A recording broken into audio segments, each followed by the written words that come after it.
সবগুলো হাতে ধরা মোবাইল বন্ধ করতে হবে, আস্তে আস্তে, চিল্লাইতে হবে না।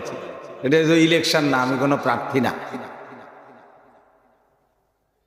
দয়া করে প্রত্যেকের কাছে, এটা আমার আদেশ।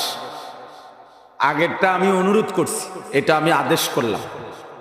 একজনও ছোট বড়, জওয়ান বৃদ্ধ, হুজুর, পাবলিক, টুপিওয়ালা টুপি ছাড়া, উপরে নিচে স্টেজে কোথাও কেউ মোবাইল হাতে ধরে ভিডিও রেকর্ড করা যাবে না। এরপরে আমি খুতবা পড়ার পরে যারে দেখব তারে বাইর করে দেব। এটা আমার পরিষ্কার কথা। যেমনি পারি এমনি বাইর করে দেব। প্রয়োজনে আমাদের এই যে মাহফিল যারা আয়োজন করছে স্বেচ্ছাসেবক, ওদের সহযোগিতা নিয়ে আলগি দিয়া বাইর করে দেব। সাবধান ভাইয়া, নিজের থেকে কেউ যদি চলে যেতে চায়, আলহামদুলিল্লাহ আপনি যাইতে পারেন, প্রয়োজনে কোনো অসুবিধা নেই।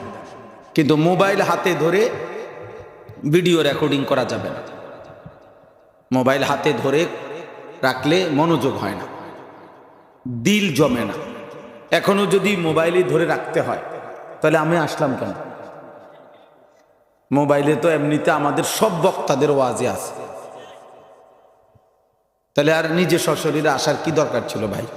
মৌলানা সাহেব বললেন যে আপনারা লম্বা সময় অপেক্ষা করতেছেন, তাহলে এতটা কষ্ট করে এই শুধু ভিডিও করার জন্য, রেকর্ডিং করার জন্য? এই জন্য দোস্ত, এটা জরুরি।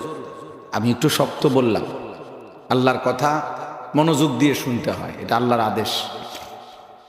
ফাসতামিউ লাহু ওয়া আনসিতু, তোমরা মনোযোগ দিয়ে শোনো এবং চুপ থাকো, এটা আল্লাহ আদেশ করেছে। কোরআন যখন পড়া হয়, বলা হয়, তখন আল্লাহর আদেশ এটা। কোরআনুল কারীমে আল্লাহ বলছে, আমার কথার প্রতি যে অমনোযোগী সে আজলাম, সবচেয়ে বড় জালেম। কোরআনের আয়াত, আমার কথার প্রতি যে অমনোযোগী। এবং আল্লাহ বলছে, এমন পাপীর প্রতিশোধ আমি নিজে নেব।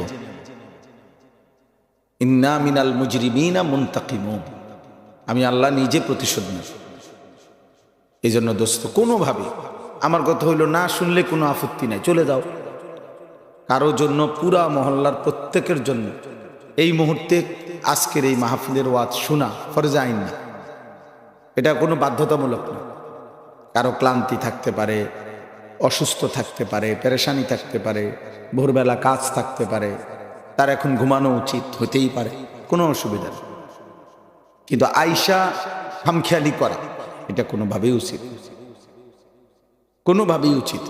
হই হুল্লোর হাঙ্গামা, এ জোরে ঠিক চিৎকার দেওয়া, এটা এই উল্লাস কোনো কিছুই প্রয়োজনীয় কোনো বিষয় না।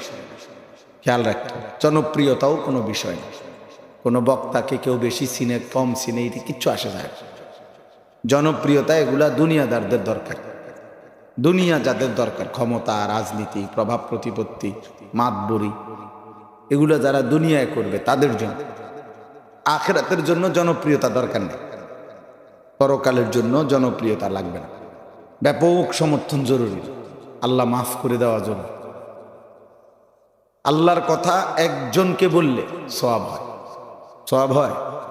একজনকে বললে তো আমার সওয়াব দরকার, নেকি দরকার।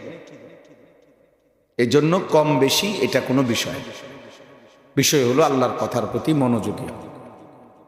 তাহলে ইনশাআল্লাহ যে যতক্ষণ আছেন, আমরাও খুব দেরি করব না, কিন্তু প্রত্যেকে আন্তরিকভাবে আল্লাহর কথা শুনি।